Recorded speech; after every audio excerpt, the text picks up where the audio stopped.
njeriu I mencur duhet të lodhet dhe të harxoj më shumë për ushqimin e mendjes sesa për ushqimin e trupit.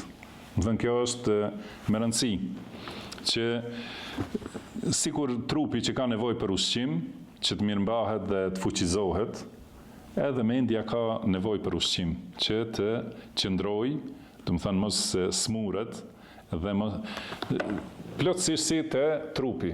Ka ushqime që I bajnë dëm trupit, edhe ka gjithashtu ushqime që I bajnë dëm mendjes, ushqime të mendjes, do të thënë. Edhe ka ushqime që e mbajnë trupin, që mos, do të thënë sa mos vdese, edhe gjithashtu mendja ushqehet me diçka që vetëm qëndron. Dhe ka ushqime që e përparojnë, e përforcojnë trupin, edhe ka gjithashtu për mendjen. Thot, pra njeriu duhet më shumë të jetë I angazhuar, edhe më shumë ta doj ushqimin e mendjes sesa ushqimin e trupit.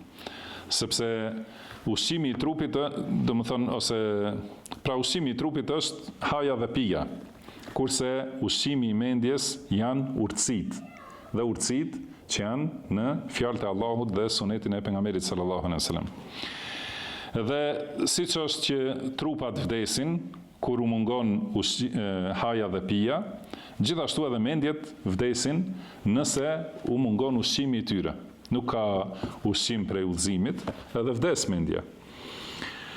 Do thot, njeriu duhet kujdeset për mendjen e tij, më shumë se sa kujdeset për trupin e tij.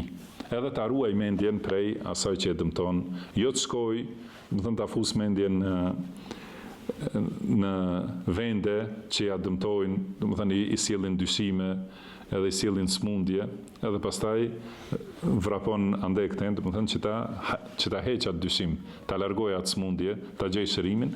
Mirëpo, do ta shohim pak më vonë, si thotë se njeriu I mencur e parandalon të keqen, para se të vijë. Jo njerë të futet në të keqen, pastaj të thotë ku është shpëtimi. Do thot, nuk ka dyshim se ushqimi I mendjes është më I rëndësishëm se ushqimi I trupit. Dhe mësimi I udhëzimit të Kuranit dhe Sunetit është më I rëndësishëm se ushqimi I trupit, si ka thënë Imam Ahmedi rahimahullah, njerëzit kanë nevojë për dituri më shumë se sa kanë nevojë për haje dhe pije. Sepse për haje dhe pije ka mundësi që njeriu ka nevojë 1 herë ose 2 herë gjatë ditës. Pra thot Imam Ahmedi në kohën e tij, se në këtë kohë kemi nevojë shumë herë gjatë ditës, Allah na përmirësoft. Do thot, për ushqim ka nevojë 1 herë ose 2 herë, më shumti, në kuptimin e Imam Ahmedit, brenda ditës. Kurse për diturin ka nevojë në secilën frymëmarrje. Do të thënë vazhdimisht dituria në secilën lëvizje I nevojitet njeriu, ta di a është halal ose haram, ose kur është obligimi dhe si duhet ta kryejë obligimin e kështu me radhë. Do të thënë për diturin ka nevojë në secilën frymëmarrje. Për ushqimin dhe pijen, hajën dhe pijen ka nevojë më rradhë.